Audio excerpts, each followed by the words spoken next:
قصہ گدے کی حجامت بنانے کا۔ عباسی خلیفہ ہارون رشید کے زمانے کا ذکر ہے کہ بغداد کی گلیوں میں ایک لکڑہارا لکڑیاں بیچ رہا تھا۔ اس نے یہ لکڑیاں اپنے گدے پر لادی ہوئی تھیں۔ انہیں وہ جنگل سے بڑی محنت سے کاٹ کر اور اکٹھی کر کے لایا تھا۔ ان دنوں نہ سوئی گیس ہوتی تھی نہ مٹی کا تیل۔ لوگ لکڑیاں جلا کر اپنی ضروریات پوری کیا کرتے تھے۔ لکڑہارا جب شہر کی گلی میں پہنچا جہاں شاہی حجام کا گھر تھا تو شاہی حجام نے اسے روکا اور کہا کہ لکڑیاں اسے دے دی جائیں۔ لکڑہارا ٹھہر گیا اور حجام نے اس کی ساری لکڑیاں خریدنے کی خواہش کی۔ باؤ ہو چکا تو لکڑہارے نے گدے سے لکڑیاں اتار دیں۔ حجام گدے کے پاس کھڑا لکڑہارے کو لکڑیاں اتارتے دیکھ رہا تھا۔ لکڑہارا اپنے کام سے فارغ ہو چکا تو اس نے رقم مانگی، لیکن حجام نے کہا تم نے ابھی پوری لکڑیاں نہیں اتاری، ابھی گدے پر ایک لکڑی بچی ہوئی ہے۔ لکڑہارا بڑا حیران ہوا۔ اس نے اپنے گدے کی طرف دوبارہ دیکھا لیکن اسے گدے پر کوئی لکڑی نظر نہ آئی۔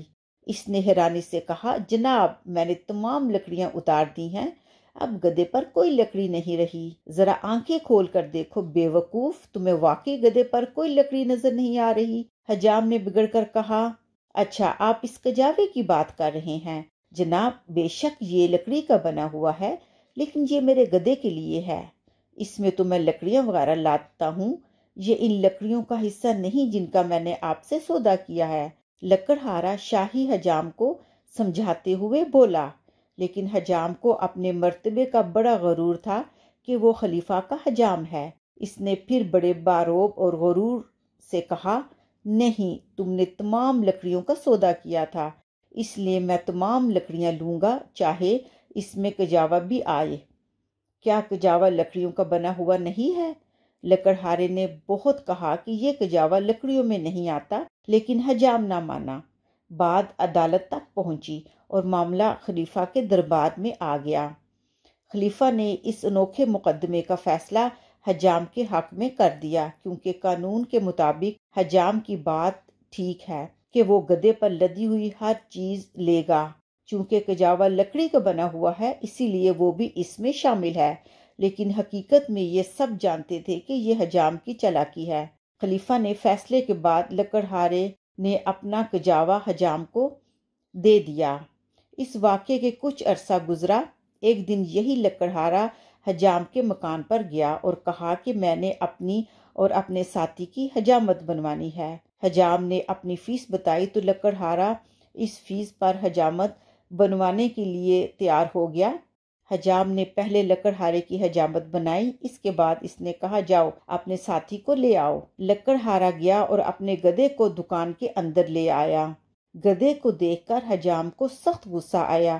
وہ چلایا نامعقول، کیا میں اس گدے کی حجامت کرتا ہوں؟ میں اس کی حجامت ہرگز نہیں کروں گا۔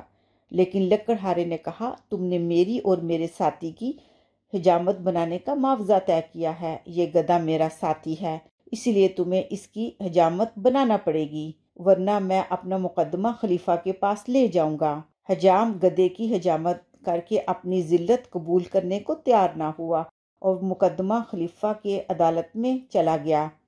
خلیفہ نے اس عجیب مقدمے کو سنا اور حجام سے کہا کیا تم لکڑہارے اور اس کے ساتھی کی حجامت بنانے کا وعدہ نہیں کیا تھا؟ جی ہاں حضور، اس نے جواب دیا۔ کیا تم نے جو معاوضہ ان دونوں کی حجامت کا مانگا تھا وہ لکڑہارے نے تمہیں دے دیا ہے؟ ہاں حضور، میں نے معاوضہ لے لیا ہے۔ تو پھر تمہیں گدے کی حجامت بنانا پڑے گی، خلیفہ نے اعلان کیا۔ لیکن حضور میں گدوں کی حجامت نہیں کرتا، حجام نے فریاد کرتے ہوئے کہا۔